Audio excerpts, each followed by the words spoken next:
বড় শত্রু কাজ করতেছে আমাদের বাংলাদেশটাকে ধ্বংস করার জন্য, ঠিক না? ও মুসলমান জাতি, একটা হলো সাজা প্রাপ্ত জান্নাতি, আর একটা হলো সাজা সারা জান্নাতি। ও মুসলমান বারো মতো বুঝে নাও, আমরা তো মনে করি দুনিয়ার সাধারণ জেলখানার সাদার মতো নয় নয় নয়। ও মুসলমান, জাহান্নামের মতো যে আগুনগুলো আছে সেগুলার রং কি জানেননি আপনারা? কিরকম কথা বলেন? জাহান্নামের যে আগুন আছে সে বর্ণনা আপনার শোনেন নাই? হ্যাঁ, জাহান্নামের আগুনকে 3 বার পোড়ানো হয়েছে। কয়বার? প্রথমবার যখন পোড়াইছে তখন হয়ে গেল, ও মুসলমান ভালো মতো বুঝে নাও, প্রথমবার যখন পোড়ানো হলো জাহান্নামের আগুনকে, এই যে দুনিয়ার মধ্যে যে আগুন আমরা দেখতেছি রোদের তাপ, এটা হলো 1 গুণ, বাকি 69 গুণ রেখে দিয়েছে। কয় গুণ? 69 গুণ রেখে দিয়েছে। প্রথমবার জ্বালানোর পরে জাহান্নামের আগুন সাদা হয়ে গেছে, দ্বিতীয়বার জ্বালানোর পর লাল হয়ে গেছে, তৃতীয়বার যখন জ্বালানো হলো আর 1000 বছর, তখন এটা কালো হয়ে গেছে। কি হয়ে গেছে বলেন? জাহান্নামে যারা যাবেন, ও মুসলমান জাতি, হাদিসের মধ্যে আল্লাহ রাসূল বলেছেন, যারা জান্নাতি যখন জান্নাতে চলে যাবে, জাহান্নামীদেরকে যখন জাহান্নামের মধ্যে নিক্ষেপ করা হবে, জাহান্নামে নিক্ষেপ করার সাথে সাথে তার পুরা দেহটাকে আগুনে জ্বলে পড়ে আল্লাহু আকবার ছায়ের মতো বানায় ফেলবে। বরং তো একটা লাকড়ি যখন আমরা যখন চুলার মধ্যে দিই তখন সেটা ভালো থাকে, দেওয়ার সাথে সাথে যখন সেটা জ্বলা আরম্ভ হয়, সেটার বুক ফির যা আছে সব কিছু খেয়ে ফেলে, সেটা কিন্তু সালি হয়ে যায়। সেটা কখনো লাকড়ি বানানো যায় না। যায়? কথা বলেন? সেটা আর কখনো লাকড়ি বানানোর আশা করা যায় না। দ্বিতীয়বার সেখান থেকে আবার আগুন জ্বালানোর ক্ষমতা থাকে না। ও মুসলমান জাতি, যখন বলে জাহান্নামীদেরকে জাহান্নামে নিক্ষেপ করা হবে, ওর পুরা অঙ্গ প্রত্যঙ্গ সবগুলা যখন জ্বলে যাবে, ছাইকাই হয়ে যাবে। কিন্তু ছাইকাই হয়ে গেল, পড়ে গেল, কিন্তু সবাই কি থাকবে বলুন তো? সবার দেহ যেগুলো আমাদের আছে এগুলা বরাবর থাকবে, একবার জ্বলতে থাকবে। ও মুসলমান, এইভাবে আমাদের নারী বুড়ি সবগুলা বের হয়ে যাবে, কিছু আমাদের থাকবে না, সব কিছু। যেহেতু আল্লাহ তো সব পারেন, আল্লাহ আলা কুল্লি শাইইন কাদির। জান থাকবে তো কি থাকবে? কমপক্ষে জান আমাদের থাকবে।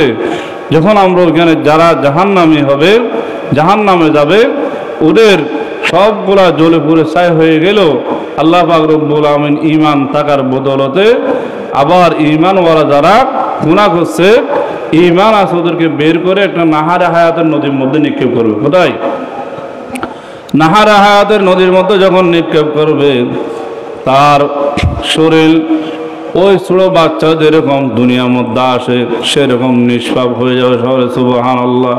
আল্লাহুম্মা সাল্লি আলা মুহাম্মাদিন ওয়া আলা আলি মুহাম্মাদ কামা সাল্লাইতা আলা ইব্রাহিম ওয়া আলা আলি ইব্রাহিম إنك حميد مجيد اللهم بارك على محمد وعلى آل محمد كما باركت على إبراهيم وعلى آل إبراهيم إنك حميد مجيد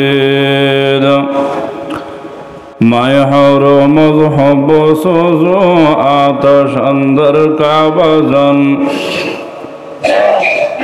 मैं हरो मजहब सोजो आतश अंदर का बजन साकिन बुदखाना बाशे मुर्द माज़ारे मुकन काबा बनिया देखलिले आज़रास दिल गुजर गाह जलीले अकबरास अज हज़ारा काबा एक दिल बेहतरास अज हज़ारा काबा एक दिल बेहतरास काबा बनिया देखलिले आज़रास दिलगुजरगाह जलील अकबर सोहबत साले तोरा साले गुनत तोहबत बा साले गुनदरा साले गुनत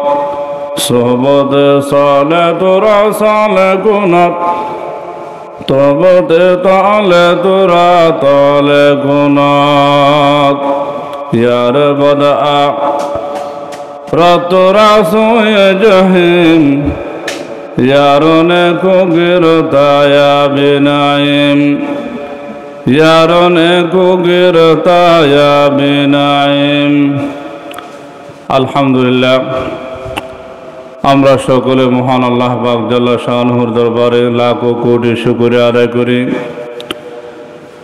যে মহান আল্লাহ পাক রব্বুল আলামিন আপনাদেরকে আমাকে দুনিয়াবি সমস্ত কাজকর্ম থেকে বিরত রেখে ঝড় বৃষ্টির দিন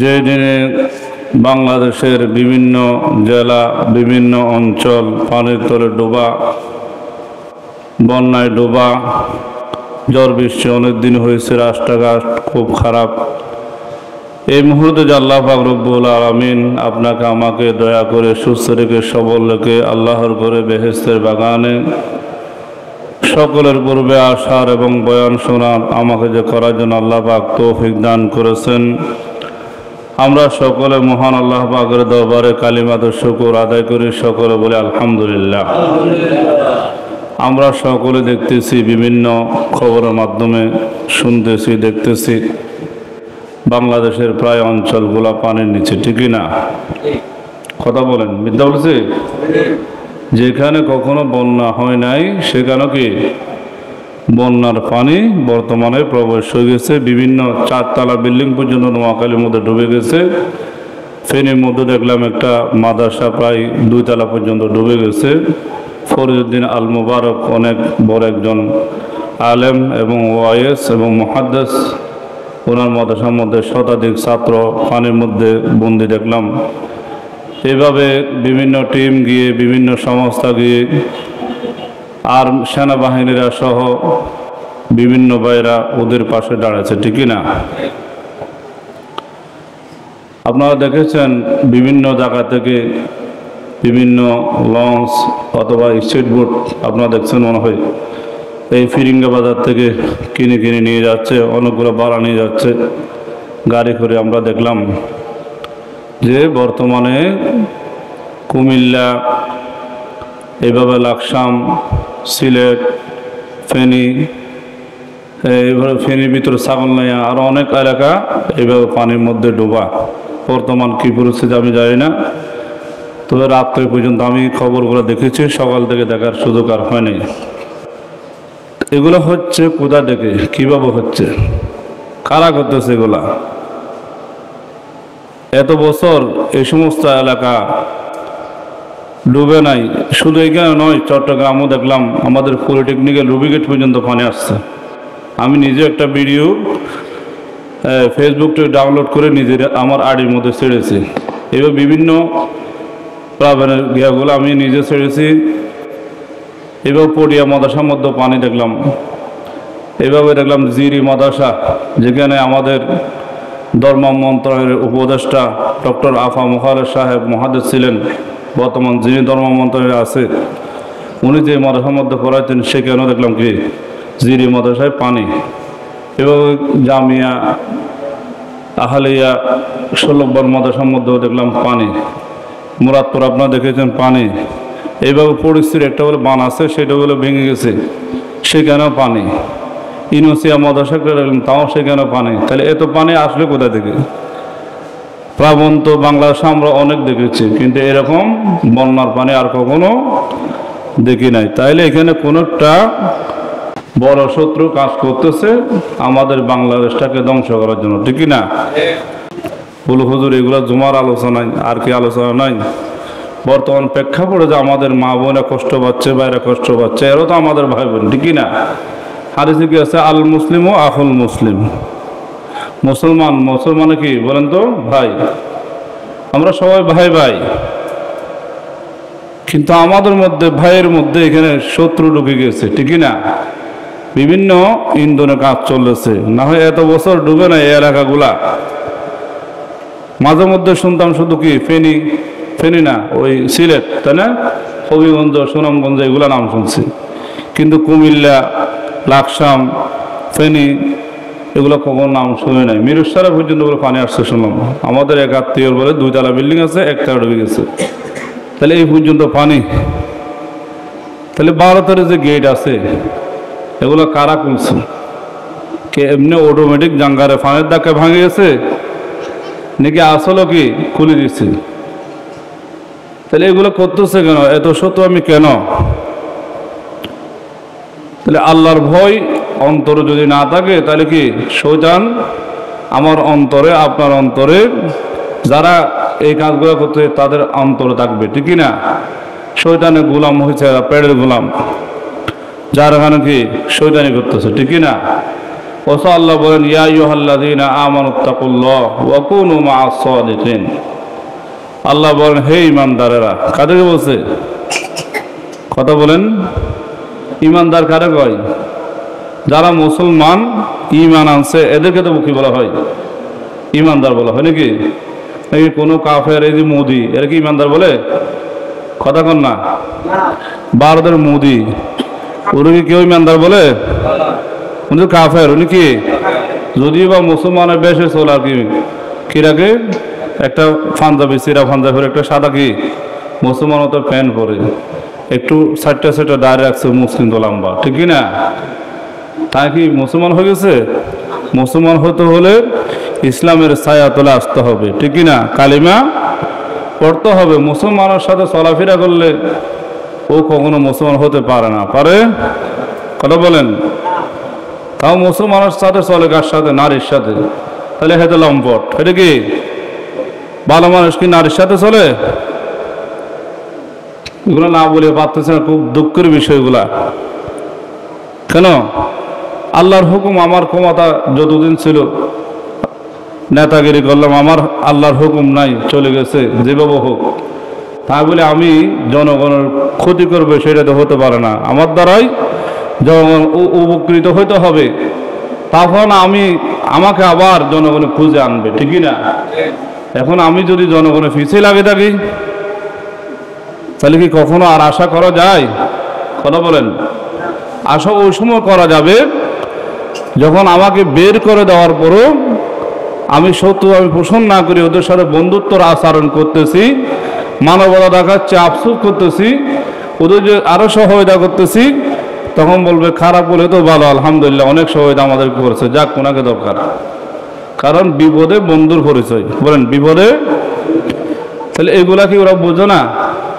বুঝিও যদি না বোঝার ভান ধরে, তাহলে এদেরকে বলা হয় কুখ্যাত, কুলঙ্গার এবং শয়তান, ঠিক কিনা? এত বছর পর্যন্ত বাংলাদেশে এরকম প্লাবন হয় নাই, বন্যার পানি আসে নাই। তাহলে এগুলা করলে কারা? তাহলে 2 শয়তান যখন এক জায়গায় হয়েছে, তৃতীয় পর্যায়ে শয়তান আরেকটা আছে ইবলিশ। এখন ইবলিশের কাজ করতে হয় না, এখন ইবলিশ কয় আমি চেয়ারে বসে থাকবো। হ্যাঁ, আল্লাযী ইউওয়াসউইসু ফি সুদুরিন নাস। আল্লাহ বলছে আমি মানুষের অন্তরে ধোঁকা দিই। হ্যাঁ, কিসের মাধ্যমে? মানুষের মাধ্যমে মানুষকে কষ্ট দিই। একটা হলো মানুষ শয়তান, একটা হলো জিন শয়তান। কি শয়তান? মানুষ শয়তান এবং জিন শয়তান। শয়তান আর কাজ করতে হয় না। শয়তান তো এখন কি বসে বসে হাসতেছে, কি করতেছে, আর আমরা কাজ করতেছি, ঠিক কিনা? তাহলে বর্তমান মানুষরা শয়তানকে হার মানায়। শয়তানের কাজ করতে হয় না।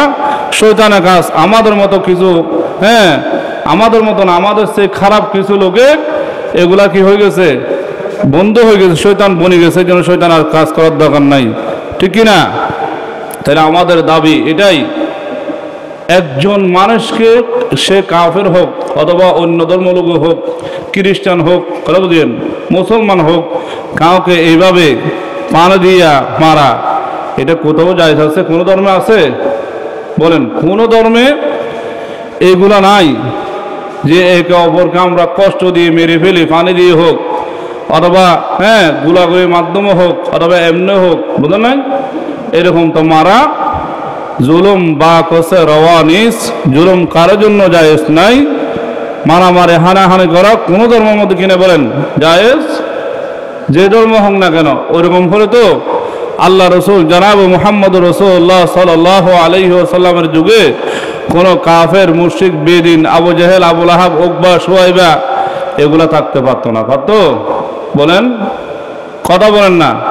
আল্লাহ রসুল যখন রাষ্ট্রপ্রধান ছিলেন, প্রধানমন্ত্রী ছিলেন, তখন কি আল্লাহ রসুল যে ওরা কাফের এদেরকে মারে ফেল এরকম করছে না? রসুলকে মারার জন্য চাইছে কোনটা? কথা কই না। রসুলকে মারার জন্য চাইছে আবু জাহেল। কে? গর্ত করছিল না একটা বড়, কেন? রসুলকে মারার জন্য। লম্বা ইতিহাস, ওদিকে দেখেন। রসুলকে মারার জন্য চাইছে আবু জাহেল, গর্তের মধ্যে ফেলে ওই গর্ত ফসছে কে? কে ফসছে? আবু জাহাল নিজেই পড়ে গেছে। আর যাচ্ছে মান খুফির অবিরুন আখিহি ওয়াকা ফিহি, যে অপর ভাইয়ের জন্য গর্ত করে মারার জন্য, কষ্ট দেওয়ার জন্য সে ওই গর্তের মধ্যে পড়ে। তাহলে আবু জাহেল পড়ছে, আবু জাহেলকে আবার কেউ তুলতে পারতেছে না। সবাই চেষ্টা করছে, যত রশি দে তত রশি কি হয়ে যায়? বাদে হয়ে যায়। কি হয়ে যায়? যত লম্বা রশি দে না কেন, কিন্তু আবু জাহেল পায় না। পাইছে? তাহলে দেখেন আমাদের নবী জনাব মুহাম্মদ রাসূলুল্লাহ সাল্লাল্লাহু আলাইহি ওয়াসাল্লাম কেমন নবী ছিলেন, দয়াল নবী, মায়ার নবী। কাফেররা পর্যন্ত আমার নবীর কাছে নিরাপদ ছিল। যদি নিরাপদ যদি না থাকতো তাহলে ওই যুগে কাফের থাকতে পারতো না, কোনো মুশরিক থাকতে পারতো না, আবু জাহেল উকবা শুয়াইবা কেউ থাকতে পারতো না। ও মুসলমান জাতি, তাহলে আমাদের নবী কেমন নবী? নবী জানতে পেরেছে নবীকে মারার জন্য আবু জাহেল গর্ত করেছে। এরপর আবু জাহেল যখন গর্তের মধ্যে পড়ে গেছে, কেউ যখন তুলতে পারে না, আমাদের নবী জনাব মুহাম্মদ রাসূলুল্লাহ সাল্লাল্লাহু আলাইহি ওয়াসাল্লাম নিজের হাত মোবারক দ্বারা আবু জাহেলকে গর্ত থেকে টেনে তুলেছেন। ঠিক না? তাহলে আমরা যারা নবীর উম্মত দাবি করতেছে, মুসলমান দাবি করে কলমা পড়েছে লা ইলাহা ইল্লাল্লাহু মুহাম্মাদুর রাসূলুল্লাহ, সবাই বলে সাল্লাল্লাহু আলাইহি ওয়াসাল্লাম। আল্লাহর নবী বলেন মান ক্বালা লা ইলাহা ইল্লাল্লাহ দাখালাল জান্নাহ, যারা কলমা পড়েছে লা ইলাহা ইল্লাল্লাহ মুহাম্মাদুর রাসূলুল্লাহ, আল্লাহ এক, আমাদের নবী জনাব মুহাম্মদ রাসূলুল্লাহ সাল্লাল্লাহু আলাইহি ওয়াসাল্লাম সর্বশ্রেষ্ঠ নবী, আখির নবী। জান্নাত হক, কবর আযাব হক, হাসর ময়দানে বিচার হবে সেটা সত্য, কিয়ামতের ময়দান তুলবে সেটা সত্য, নবী গণপর্দে কিতাব নাযিল হয়েছে সবগুলো সত্য। ঠিক কিনা? এইগুলা যারা বিশ্বাস করে ও মুসলমান, এরা তো যত গুনাহ করুক না কেন একদিন সাদা বুক করে জান্নাত পাবে। ও মুসলমান জাতি, একটা হলো সাদা প্রাপ্ত জান্নাতি, আর একটা হলো সাদা সারা জান্নাতি। ও মুসলমান বারো মতো বুঝে নাও, আমরা তো মনে করি দুনিয়ার সাধারণ জেলখানার সাদার মতো নয় নয় নয়। ও মুসলমান, জাহান্নামের মতো যে আগুনগুলো আছে সেগুলার রং কি জানেননি আপনারা? কিরকম? কথা বলেন। জাহান্নামের যে আগুন আছে সে বর্ণনা আপনার শোনেন নাই? হ্যাঁ, জাহান্নামের আগুনকে 3 বার পোড়ানো হয়েছে। কয়বার? প্রথমবার যখন পোড়াইছে তখন হয়ে গেল, ও মুসলমান ভালো মতো বুঝে নাও, প্রথমবার যখন পোড়ানো হলো জাহান্নামের আগুনকে, এই যে দুনিয়ার মধ্যে যে আগুন আমরা দেখতেছি রোদের তাপ, এটা হলো 1 গুণ, বাকি 69 গুণ রেখে দিয়েছে। কয় গুণ? 69 গুণ রেখে দিয়েছে। প্রথমবার জ্বালানোর পরে জাহান্নামের আগুন সাদা হয়ে গেছে, দ্বিতীয়বার জ্বালানোর পর লাল হয়ে গেছে, তৃতীয়বার যখন জ্বালানো হলো আর 1000 বছর, তখন এটা কালো হয়ে গেছে। কি হয়ে গেছে বলেন? জাহান্নামে যারা যাবেন, ও মুসলমান জাতি, হাদিসের মধ্যে আল্লাহ রাসূল বলেছেন, যারা জান্নাতি যখন জান্নাতে চলে যাবে, জাহান্নামীদেরকে যখন জাহান্নামের মধ্যে নিক্ষেপ করা হবে, জাহান্নামে নিক্ষেপ করার সাথে সাথে তার পুরা দেহটাকে আগুনে জ্বলে পড়ে আল্লাহু আকবার ছায়ের মতো বানায় ফেলবে। বরং তো একটা লাকড়ি যখন আমরা যখন চুলার মধ্যে দিই তখন সেটা ভালো থাকে, দেওয়ার সাথে সাথে যখন সেটা জ্বলা আরম্ভ হয় সেটার বুক ফির যা আছে সব কিছু খেয়ে ফেলে সেটা কিন্তু সালি হয়ে যায়, সেটা কখনো আর কখনো লাকড়ি বানানো যায় না। যায়? কথা বলেন। সেটা আর কখনো লাকড়ি বানানোর আশা করা যায় না। দ্বিতীয়বার সেখান থেকে আবার আগুন জ্বালানোর ক্ষমতা থাকে না। ও মুসলমান, যাদের যখন বলে জাহান্নামীদেরকে জাহান্নামে নিক্ষেপ করা হবে, ওর পুরা অঙ্গ প্রত্যঙ্গ সবগুলা যখন জ্বলে যাবে, ছাইকাই হয়ে যাবে। কিন্তু ছাইকাই হয়ে গেল, পড়ে গেল, কিন্তু সবাই কি থাকবে বলুন তো? সবার দেহ যেগুলো আমাদের আছে এগুলা বরাবর থাকবে, একবার জ্বলবে জ্বলতে থাকবে। ও মুসলমান, এইভাবে আমাদের নারী বুড়ি সবগুলা বের হয়ে যাবে, কিছু আমাদের থাকবে না, সব কিছু। যেহেতু আল্লাহ তো সব করেন, আল্লাহ আলা কুল্লি শাইইন কাদির। জান থাকবে তো কি থাকবে? কমপক্ষে জান আমাদের থাকবে। যখন আমরা ওইখানে যারা জাহান্নামী হবে, জাহান্নামে যাবে, ওদের সবগুলা জ্বলে পুড়ে ছাই হয়ে গেল। আল্লাহ পাক রব্বুল আমিন ঈমান থাকার বদলতে আবার ঈমানওয়ালা যারা গুনাহ করছে, ঈমান আছে, ওদেরকে বের করে একটা নাহারে হায়াতের নদীর মধ্যে নিক্ষেপ করবে। কোথায়? নাহারে হায়াতের নদীর মধ্যে যখন নিক্ষেপ করবে, তার শরীর ওই ছোট বাচ্চা যেরকম দুনিয়ার মধ্যে আসে সেরকম নিষ্পাপ হয়ে যাবে। সবাই সুবহানাল্লাহ। কি হবে? একদম নিষ্পাপ, কোনো গুনাহ। কারণ গুনাহগারের জন্য আল্লাহ পাক জান্নাত তৈয়ার করে নাই। বলেন, কোনো গুনাহগার জান্নাতে যেতে পারবে না। গুনাহ নিয়ে, গুনাহ ছাড়া যেতে হবে। আল্লাহ পাক যদি ক্ষমা করে দেয় তাইলে মাপ, ঠিক নাকি? গুনাহ নাই কখন হবে? আল্লাহ যদি বলে ওনাকে ক্ষমা করছি, বুঝলেন নাই? ক্ষমা করলে কি মাপ। ওই নাহারা হায়াতের নদীর মধ্যে যখন আপনাকে আমাকে যারা গুনাহগার হবে, আমি আপনাকে বলে লাভ নাই, আল্লাহ কারো আল্লাহ ভালো জানেন, তাই না? তাহলে এই যাদেরকে এখান থেকে বের করা হবে, তাহলে ও তো খালা হয়ে গেছে জাহান্নামে। এখান থেকে কি দেওয়ার পরে ছোট বাচ্চার মতো নিষ্পাপ হয়ে বের হবে, এরপর আল্লাহ পাক রব্বুল আলামিন জান্নাত দিবে। তাহলে জাহান্নামে যখন যাবে তখন কিছু থাকবে? সামান্য আমরা দুনিয়ার আগুন সহ্য করতে পারি না, একটা মোমবাতি ওটাতে আমরা হাতে নিয়ে নেওয়ার পরে নিজের একটা আঙ্গুলকে আমরা 5 মিনিট 10 মিনিট রাখতে পারবো? ওই ক্ষমতা আসেনি? বলেন। কুওয়াতনে কিনাদারে বর্মকুন, কুওয়াতনে কিনাদারে বর্মকুন, বরওজুদে হোসদম বাহার মুকুন। যেহেতু আমাদের ভালো কাজ করার ক্ষমতা নাই, খারাপ করবো কেন?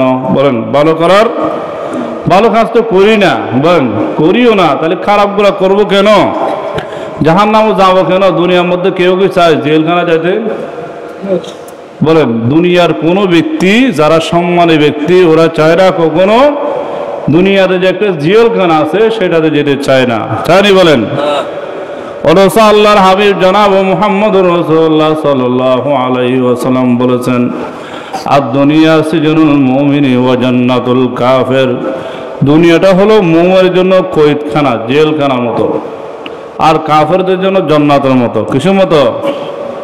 জান্নাতের মতো। মুসলমান নিজের ইচ্ছায় কোনো কিছু করতে পারবে না আল্লাহর হুকুম নবীর তরিকা ছাড়া। বলেন, আল্লাহর হুকুম।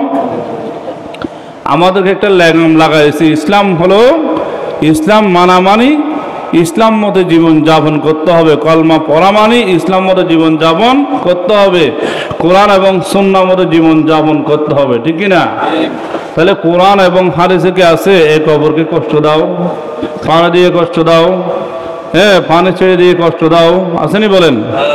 তাহলে মুসলমান যারা এরা কোরআন মতে জীবন করতে হবে। আল্লাহ পাক বলেন, হুদাল লিন্নাসি ওয়া বাইনাতিম মিনাল হুদা ওয়াল ফুরকান ওয়া নুনাজ্জিলু মিনাল কুরআন মা হুয়া শিফাউন ওয়া রাহমাতুল লিল মুমিনিন। এক আয়াত আল্লাহ বলেন কোরআন নাযিল করেছে মুমিনের জন্য শিফা স্বরূপ। কি স্বরূপ? বলেন। আর আয়াত আল্লাহ পাক বলেন, শাহরু রমাযান আল্লাযী উনজিলা ফীহিল কুরআন হুদাল লিন্নাসি ওয়া বাইনাতিম মিনাল হুদা ওয়াল ফুরকান। আমি আল্লাহ পাক রব্বুল আমিন রমজান মাসে কোরআন নাযিল করেছি। কখন করেছে কোরআন নাযিল? উনজিলা ফীহিল কুরআন হুদাল লিন্নাস। উনজিলা মানে নাযিল করেছেন, হুদাল লিন্নাস, নাস মানে মানুষ, হুদা মানে কি হেদায়েতের জন্য, মানব জাতির হেদায়েতের জন্য আল্লাহ পাক কোরআনকে নাযিল করেছেন, ঠিক কি না? ওয়া বায়িনাতিম মিনাল হুদা ওয়াল ফুরকান, সত্য এবং মিথ্যাকে পার্থক্য করার জন্য। তাহলে সত্য এবং মিথ্যাকে আমরা পার্থক্য করি মুসলমানের জন্য। কোন মুসলমান যদি বিপদে পড়ে তাকে রক্ষা করা কি বলেন তো জরুরি হক, ঠিক না? কিন্তু কোনো মুসলমানকে, কোনো মানুষকে বিপদে ফেলে দেওয়া মুসলমানের কাজ নয়। কথা বলেন, কোনো মুসলমানের কাজ নয়। তাহলে বলুন তো, আমাদের বাংলাদেশের প্রধানমন্ত্রী মাননীয় শেখ হাসিনা, উনি তো দাবি করেছিল আমি তাহাজ্জুদ গুজার, কোরআন একটা পড়ে মানুষকে ধোঁকা দেয়, ঠিক কিনা?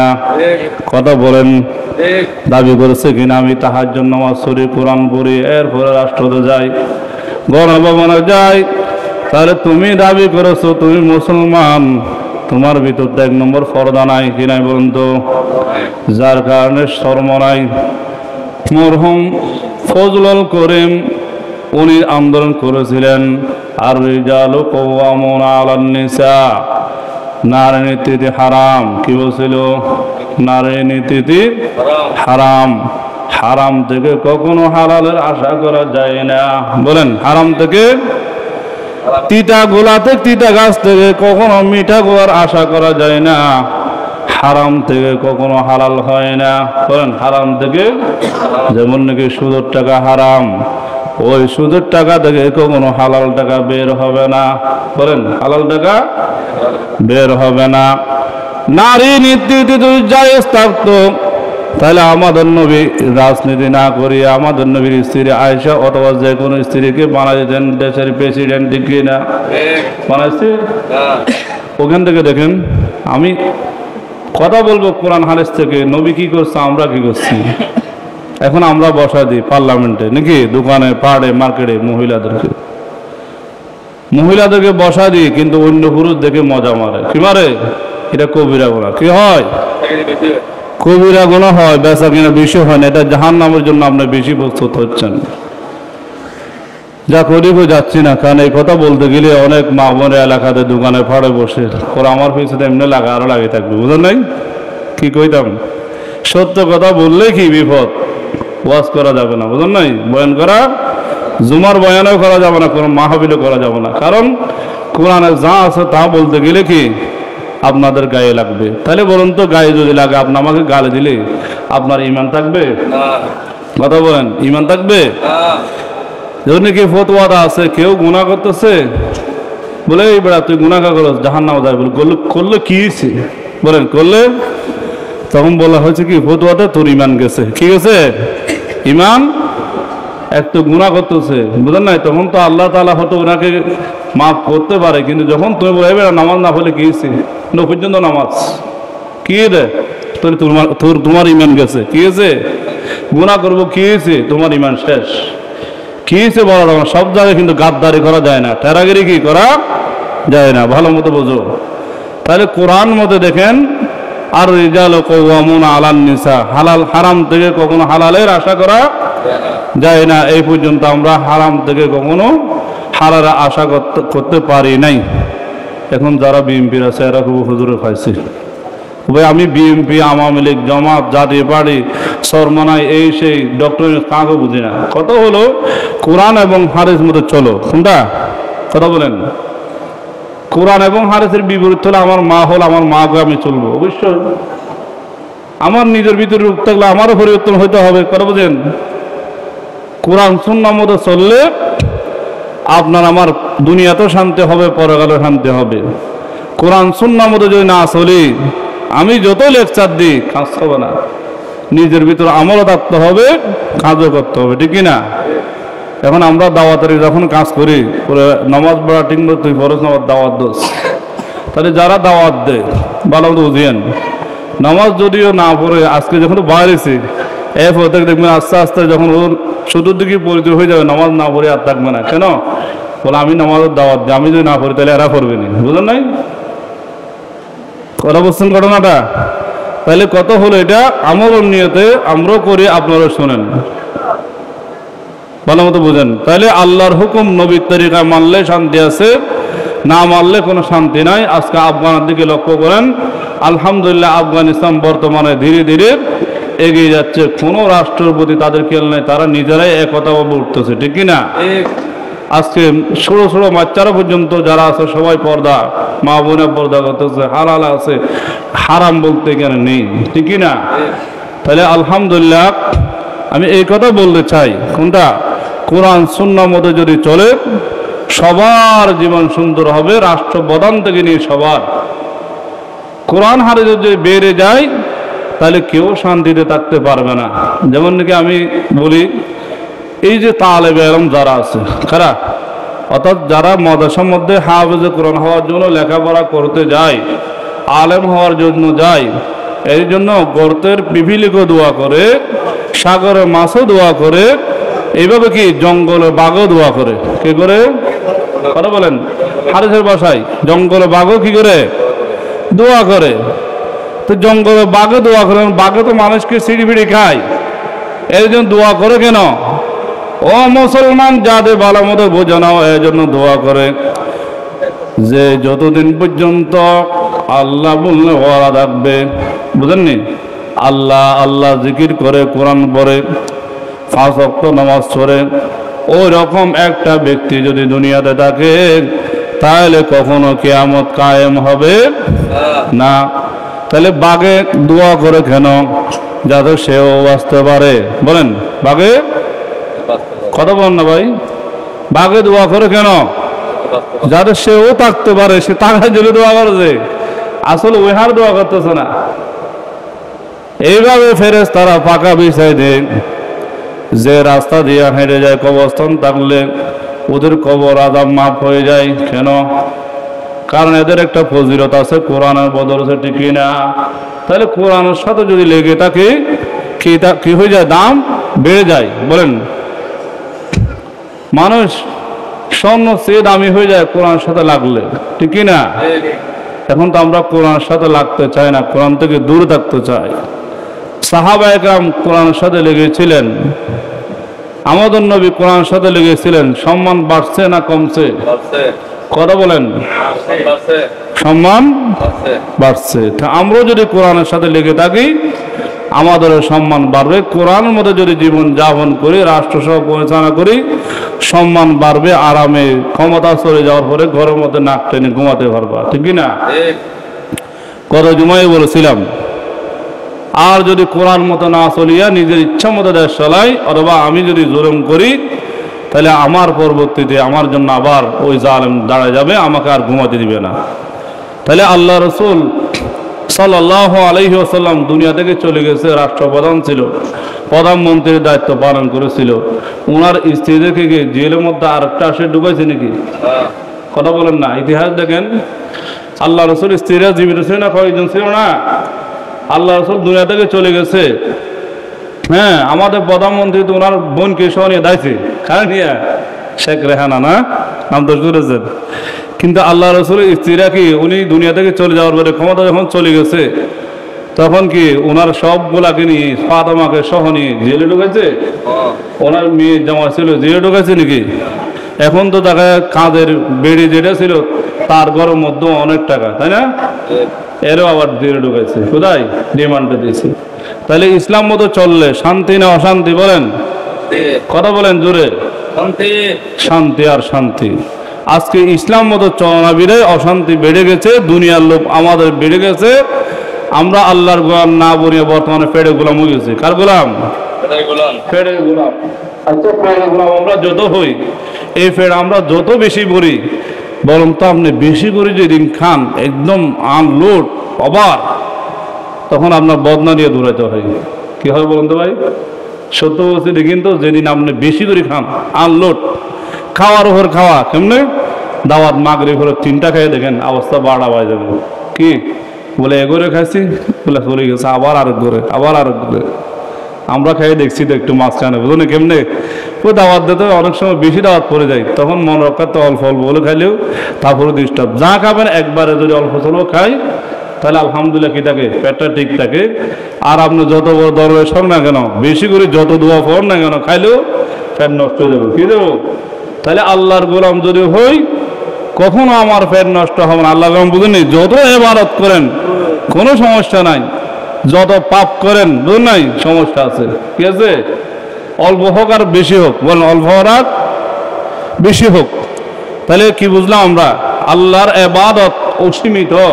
বলেন আল্লাহর কথা বলেন সবাই, আবার বলেন আল্লাহর ইবাদত অসীমিত করলে কোনো সমস্যা নাই, কিন্তু গুনাহ যদি অসীমিত করি সমস্যা আছে। কি আছে?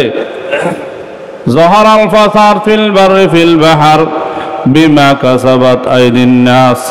এই দুনিয়ার মধ্যে যতগুলা প্লাবন, আফত, বিপদ, বলা মুসিবত, জালেম সরকার, এইভাবে আপনার মহামারী, এই যে এসেছিল করোনা ভাইরাস, এরপরে এসেছিল কি সাপ পারেছিল না কয়েকদিন আগে রাসেল ভাইরাস সাপ, তাই না? আরো কত রকম আসবে। তাহলে এটাই তো এমনি আসে না। পানিটা কি ওই গজব না মানুষের গজব? কথা কয় না, বলে গে কথা কন বলো হুজুর, আবার হাসি না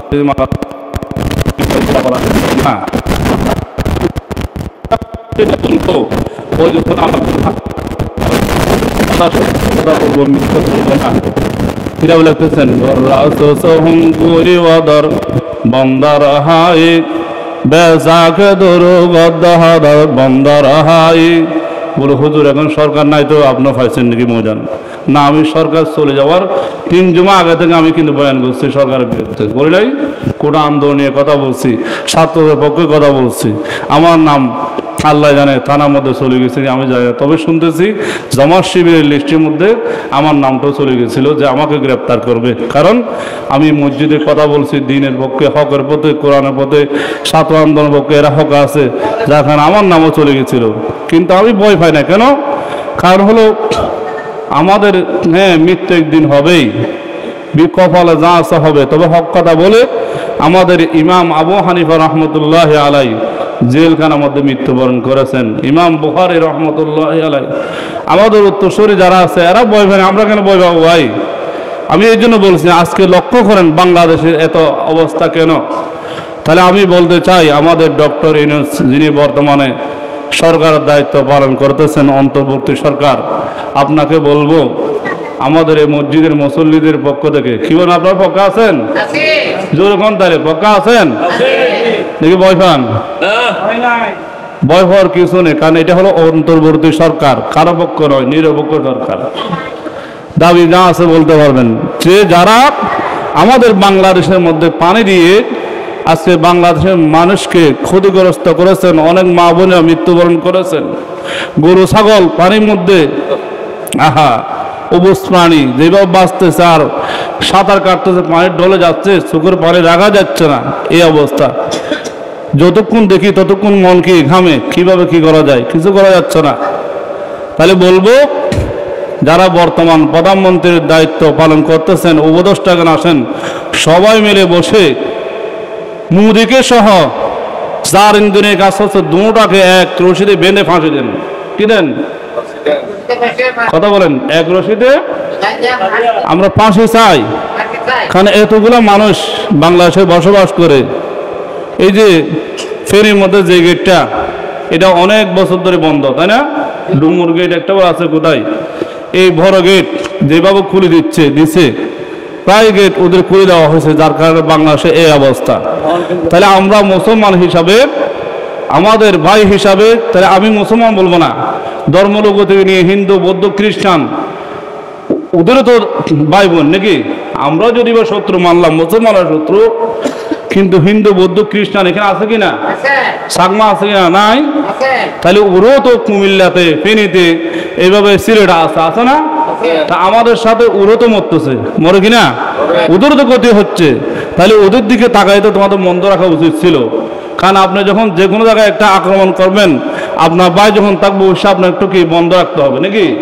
তাহলে আমি বলবো যারা এই বয়ান শুনবেন, এটা সারা বিশ্বে যাবে, যত ধর্মলোক আছেন, হিন্দু, খ্রিস্টান, বৌদ্ধ, সবাইকে বলতে চাই যারা এই কাজ করছে শুধু আমাদের শত্রু নয়, সেটা আপনাদেরও শত্রু, ঠিক না?